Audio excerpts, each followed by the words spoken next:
सरस्वती महाभागे विद्ये कमललोचने विश्वरूपे विशालाक्षि विद्यां देहि नमोस्तुते। भद्रकाल्यै नमो नित्यं सरस्वत्यै नमो नमः।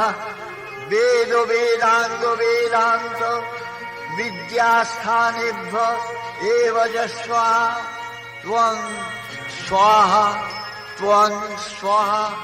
पद्मासना देवी श्वेतो पुष्प शोभिता श्वेतांबरधरा नित्य श्वेतगन्धानुलेपना श्वेताक्षसूत्रहस्ता च श्वेतचन्दनचर्चिता श्वेतवीणाधरा शुभ्रा श्वेतालङ्कार भूषिता वन्दिता सिद्धगन्धर्वैव सदा क्षीरगण शूरगानुवै पूजिता मुनिभः सर्वै ऋषिभिः स्तूयते सदा स्तोत्रेणानेन त्वां देवी जगद्धात्री सरस्वती।